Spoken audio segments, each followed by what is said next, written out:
తినమ్మా. వద్దమ్మా. వద్దు అంటే కుదరదు.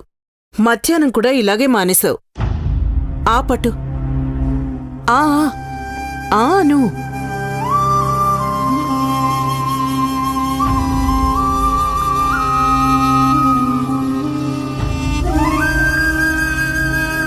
నువ్వు ఆకలి గురించి ఆలోచిస్తున్నావు, నేను నీ జీవితం గురించి ఆలోచిస్తున్నాను. ఈ పెళ్లితో నువ్వు నాన్న కలుస్తారని ఎంత ఆశపడ్డానో ఆ ఆశ ఆవిరైపోయింది.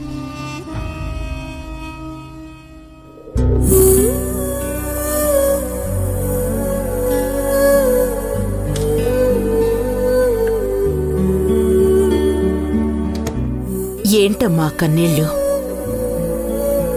కూరలో కారం ఎక్కువైందా? నీ మమకారానికి నా గుండె బరువెక్కిందమ్మా. పిచ్చి తల్లి, ఎప్పుడూ నా గురించేనా? కాస్త నీ గురించి కూడా ఆలోచించుకో. అదే ఆలోచిస్తున్నాను, ఏం చెయ్యాలా అని. ఆను. ఆ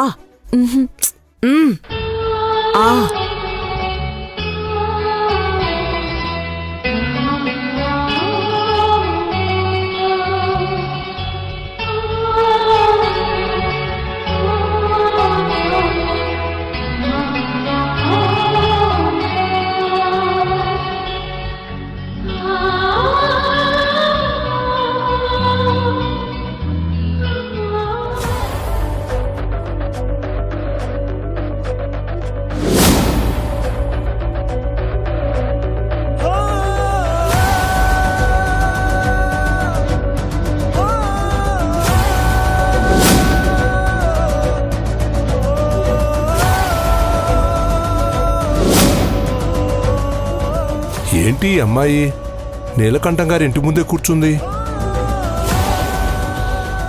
అయ్యగారు చూసారంటే ఇంకేమన్నా ఉందా? పోనీ మనమే పంపించేద్దామా?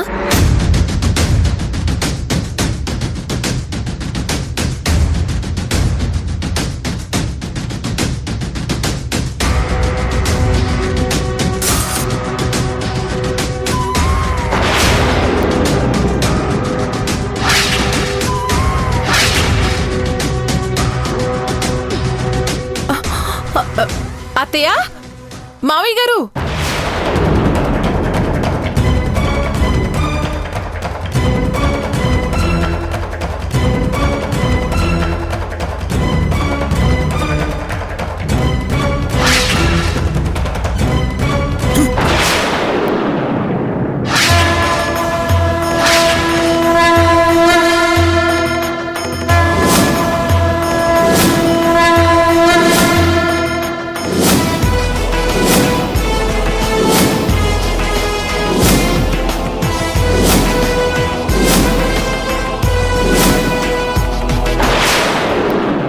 ఇక్కడ కూర్చున్నావు? న్యాయం కోసం.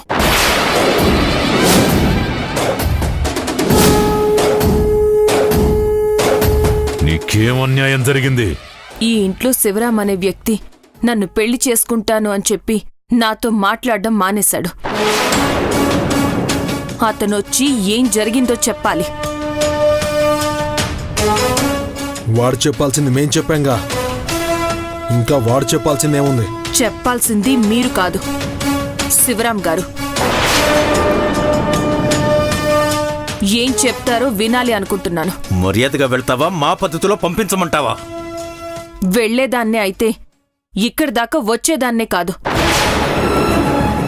అతను వచ్చేదాకా ఎక్కడికి కదలను.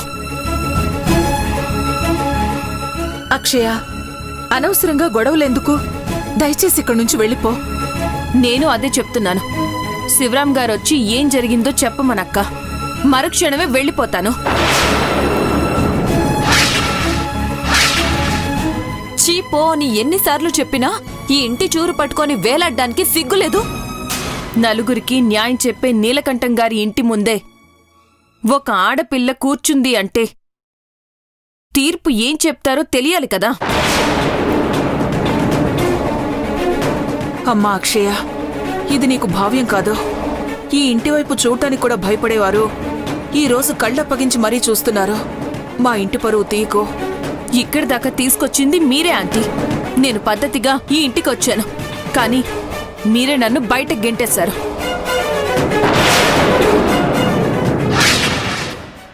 నా సమస్యకు పరిష్కారం దొరికేంత వరకు నేను ఎక్కడికి వెళ్ళను.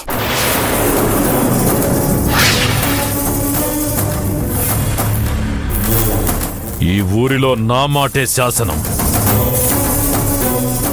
అలాంటి నేనే చెప్తున్నాను, నా కొడుక్కి నువ్వంటే ఇష్టం లేదు.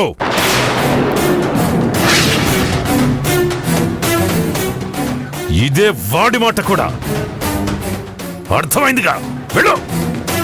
చాలా బాగా చెప్పారు సార్. మీరు తీర్పు చెప్పేటప్పుడు వాదిని ప్రతివాదిని ఇద్దరిని పిలుస్తారు కదా.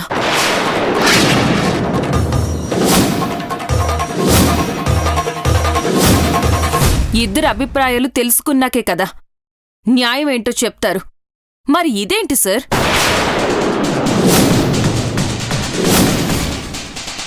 ఊరికొక న్యాయం, మీ ఇంటికొక న్యాయమా? ఇది చాలా అన్యాయం సార్.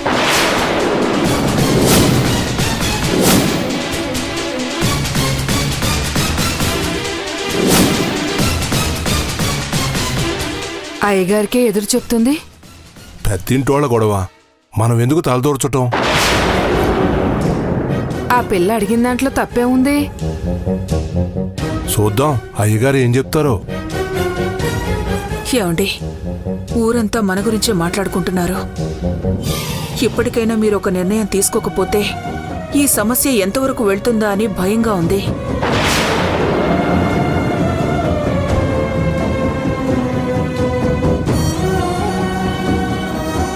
అవును మావయ్య, శివరం వచ్చే వరకు అక్షయ్ వెళ్ళనని పట్టుపడుతుంది. ఇలాంటి తాటాకు చప్పుళ్ళకి భయపడితే రేపట్నుంచి అడ్డమైన వాళ్ళు ఇలా ఇంటి మీదకే వస్తారు.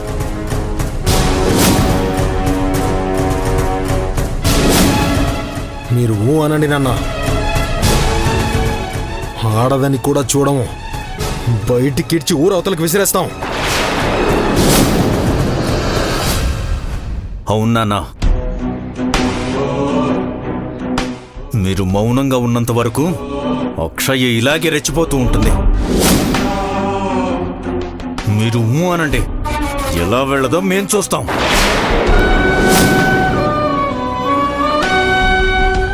ఏంటి అన్యాయం? ఆడపిల్లని కూడా చూడకుండా నిజంగానే ఈడ్చేస్తారా ఏంటి? మరి ఇంటి ముందుకొచ్చి గొడవ పెడుతుంటే ఏం చేస్తారు?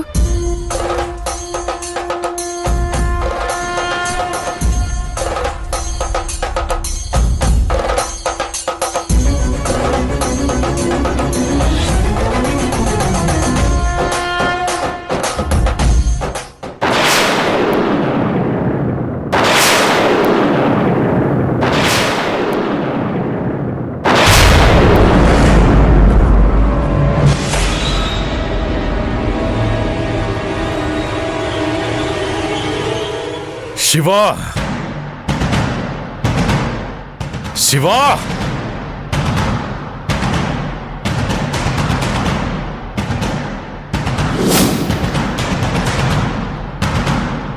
చెప్పండి నాన్న. అక్షయ నీకోసం వచ్చింది, వెళ్ళు.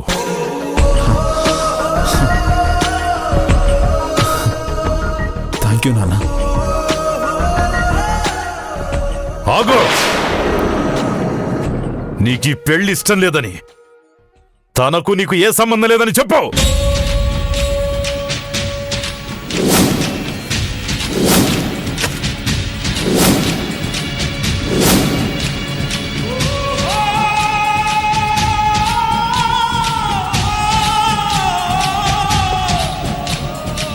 ఏంటి నాన్న,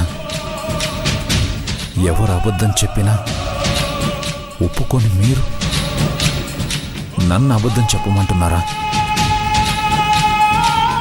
నాకిచ్చిన మాట తప్పొద్దంటున్నాను. ఇంకెప్పుడు తను నిన్ను కలవకూడదు, మనింటికి రాకూడదు. ఎలా చెప్తావో అలా చెప్పు. నువ్వు మాట తప్పినా మీరు మాట తప్పరు, నాకు తెలుసు.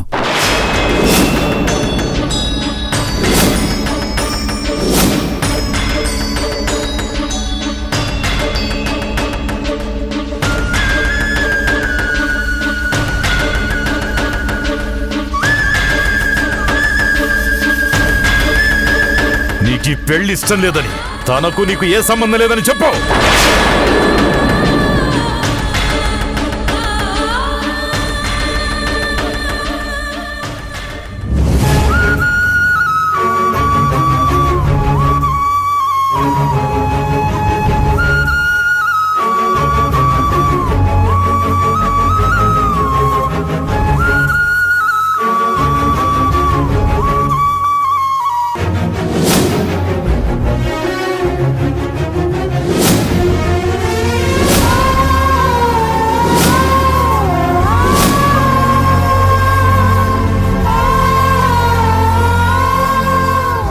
ఏంటి అక్షయ ఇది? ఎందుకు ఇలా చేస్తున్నావు?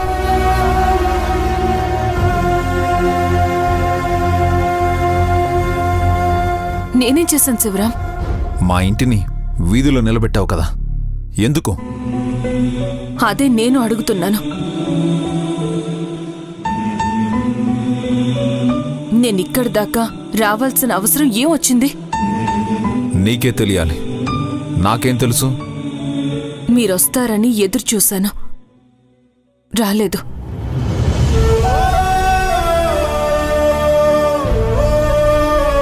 మాట్లాడాలని ఫోన్ చేశాను,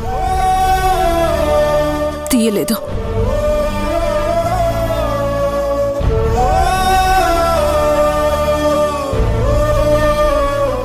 ఏం జరిగిందో తెలుసుకుందామని మీ ఇంటికొచ్చాను.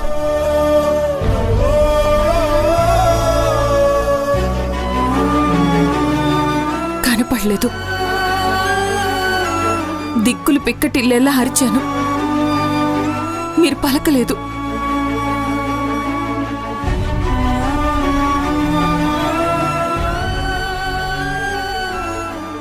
మీ ఇంట్లో వాళ్ళు మెడ పట్టుకుని బయట గెంటినా మీరు చెల్లించలేదు. ఎందుకు?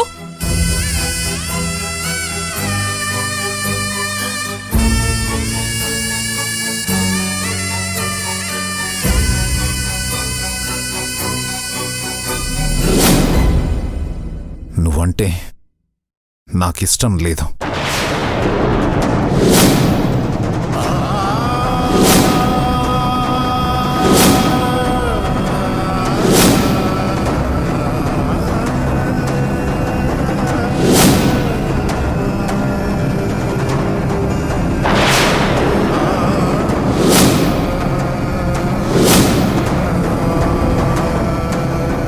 నేను నిన్ను ఇష్టపడేలా చేసుకున్నావు, నేను నిన్ను ప్రేమించే అంతలా మార్చేశావు. ప్రేమిస్తున్నాను అని చెప్పారు, అదప్పుడు. పెళ్లి చేసుకుంటాను అని చెప్పారు, అది కూడా అప్పుడే. మరి ఇప్పుడు? ఇప్పుడు చెప్తున్నాను కదా, నువ్వంటే నాకు ఇష్టం లేదని.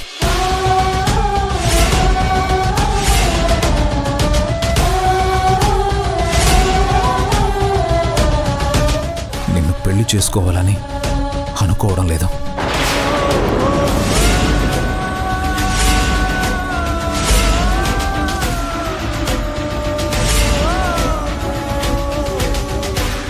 కారణం? అది నీకు చెప్పాల్సిన అవసరం నాకు లేదు.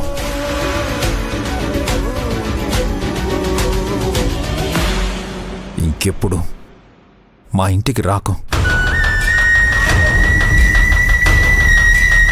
ఇంకెప్పుడు మా ఇంటికి రాకు.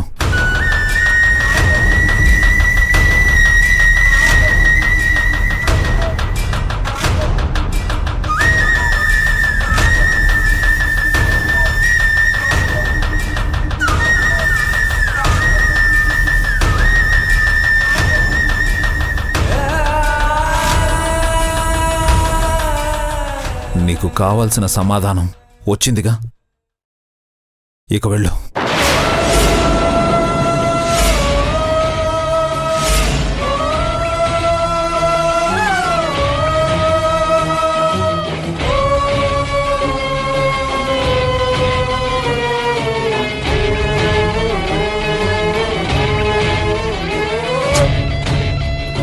ఇదే కదా నువ్వు వినాలనుకుంది. చెవులు తుప్పొదిలేలా చెప్పాడు కదా, ఇక తమరు దయచేయండి. పదండత్తయ్య.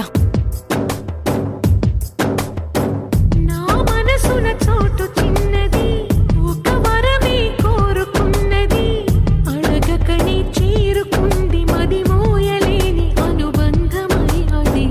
నువ్విచ్చిన సంపదేది నా చుట్టూ అల్లుకున్నది, నిన్ను కూడా నిలిపి ఉంచగల వీలు లేని ఇరుకైనది. సుదూరమైన ఆశలెన్నో చేరువవుతూ ఉన్నా, అవందుకోను నిన్ను వీడి నేనెళ్ళనా. పొందేదేదో పోతున్నదిదో తీర్చేదెవ్వరు. ఈ ప్రేమకి ఏమిటి వేడుక, ఏ జన్మకి జంటగా ఉండక.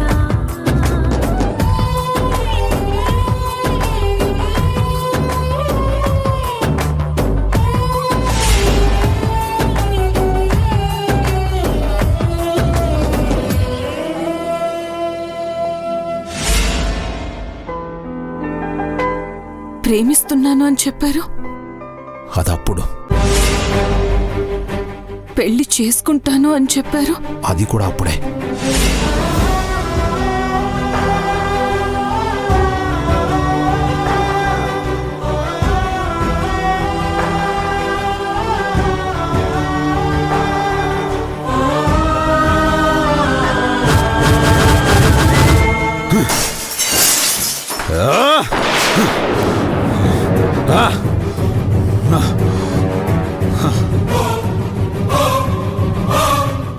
శివ, ఏమైందిరా? శివ, ఏంట్రా ఇది? నీకేమైనా పిచ్చా? అయ్యో శివ, ఏమైంది? చెప్పవేంట్రా ఏం జరిగిందో? శివ, ఏంట్రా ఈ పని? ఆపండి, ఆపండి, ఆపండి.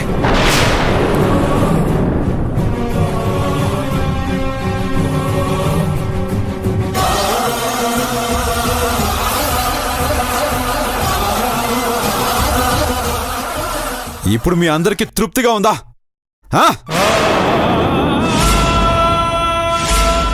మీకు కావాల్సిందే చేశాను. ఇక నేనేమైపోతే మీకెందుకో? ఎందుకో? రే శివ, చేతికి రక్తం కారుతుందిరా, కట్టుకోరా శివ. మీకు కారుతున్న ఈ రక్తమే కనిపిస్తుందమ్మా, కానీ అక్కడ నా ప్రాణమే నాకు దూరం అయిపోతుంది. ఆ బాధ మీకెవ్వరికీ కనిపించడం లేదు. నా ఆవేదన ఎవరికి వినిపించడం లేదు. మీరు అనుకున్నదే చేశారు.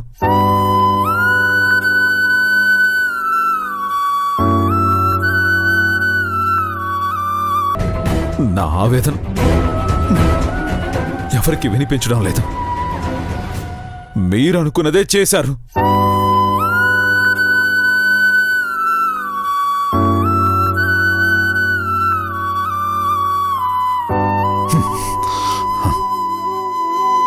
నానా, మీరు చాలా గొప్పవారు.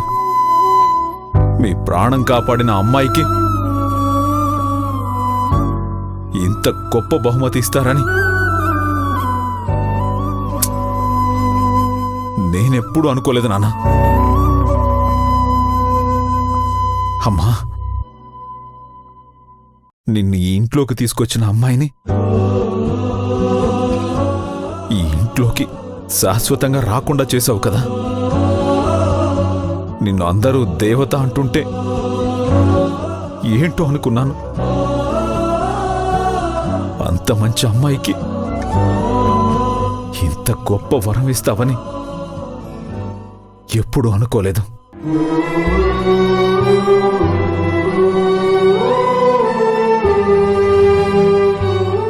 ఇన్నాళ్ళు మనం ముగ్గురం ఒక్కటే అనుకున్నాను.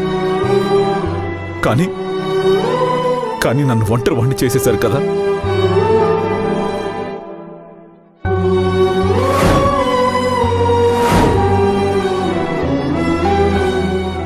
మిమ్మల్ని మీ భర్తలు పురుగులుగా చూస్తుంటే వాళ్ళని మార్చి మిమ్మల్ని ప్రేమగా చూసుకునేలా చేసింది.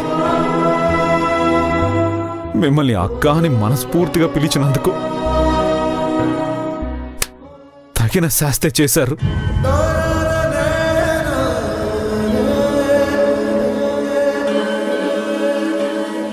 నాకు జన్మనిచ్చి ప్రాణం పోశారు.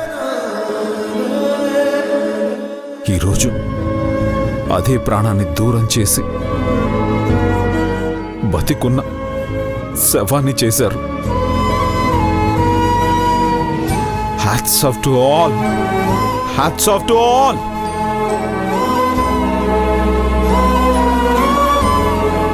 ఛా!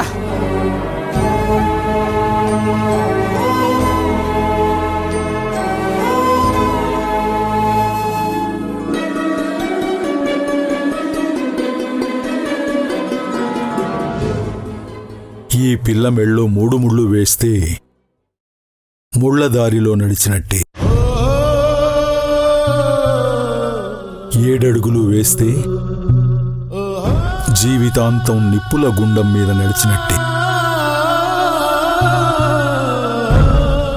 మీ ఇంట కాలు పెట్టేది కోడలు కాదు, మీ కొడుకుకి కోటి కష్టాలు.